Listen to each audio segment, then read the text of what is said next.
इस महामारी के समय में भी मध्य प्रदेश के छतरपुर में हीरे मिलने की बात कहां से आई? और क्या है ये सेव बक्सवा फॉरेस्ट कैंपेन? क्या यह मुद्दा सिर्फ 2,15,000 पेड़ों को कटने से बचाने से जुड़ा हुआ? नमस्कार दोस्तों, कहते हैं कि प्रकृति की कृपा हो तो कुछ भी हो सकता है, और ऐसा ही कुछ हुआ है मध्य प्रदेश के छतरपुर में, जहां पीने के पानी के लिए किल्लत थी, आज वहां हीरों का भंडार मिला है। और यह भंडार भी लगभग पन्ना में मिले गए हीरों से 15 गुना बड़ा है। और यह बेशकीमती हीरे हमें महज 2,15,000 पेड़ को काटने के बदले मिलेंगे। और ऐसा करना हमारे देश में कोई बड़ी बात नहीं है, क्योंकि जब केन बेतवा लिंक परियोजना के लिए हम 23 लाख पेड़ काटने तक की मंजूरी देने पर विचार कर रहे हैं, बुंदेलखंड एक्सप्रेसवे के लिए हम 1.90 लाख पेड़ काट चुके हैं, तो यह बात महज 2,15,000 पेड़ों की ही तो है।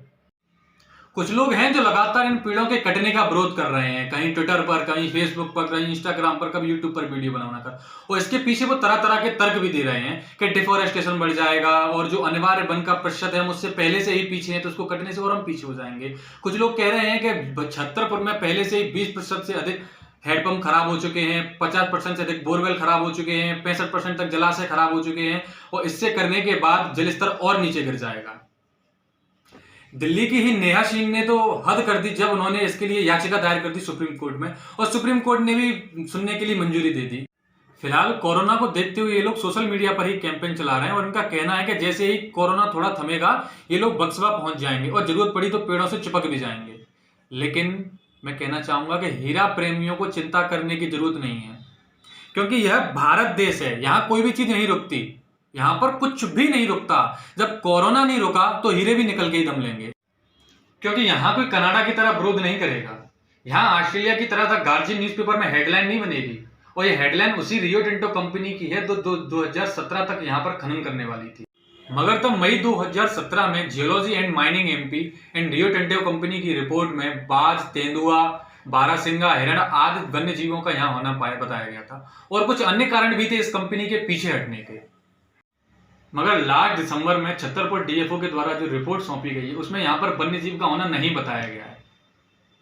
खैर, जब इस देश के कर्नाटक राज्य में एक रिपोर्ट पास ना करने पर वाइल्ड लाइफ एक्सपर्ट को हटा दिया जा सकता है, तो इस चीज की धमक तो एमपी में भी सुनाई देगी। या ये भी हो सकता है कि जैसे कोरोना काल में हमारे मजदूर भाई प्रवास कर गए, क्या पता है जानवर भी प्रवास कर गए हों। खैर, जब कहते हैं कि पल भर में रिश्ते बदल जाते हैं, तो 3 साल में सरकारी आंकड़ा बदलना कौन सी बड़ी बात है इस देश में। कुल मिलाकर बात अब यह है कि यह प्रोजेक्ट अब बिरला ग्रुप की एसएल माइनिंग कंपनी को 50 साल के लिए लीज पर दे दिया गया है। लेकिन अच्छी बात यह है कि उसने वादा किया है कि वो इतने ही पेड़ जितने कटेंगे आसपास के एरिया में लगा देगी। खैर, वादे हैं, ऐसा ही एक वादा एक और कंपनी ने किया था, जब यहीं इसी बुंदेलखंड में 1.90 लाख पेड़ बुंदेलखंड एक्सप्रेसवे के नाम पर काटे गए थे। लेकिन कितने आज लगाए गए ये आप खुद गूगल करके देख सकते हैं। दोस्तों, इस देश का दुर्भाग्य है कि यहाँ कुछ भी हो सकता है, कुछ भी मतलब कुछ भी।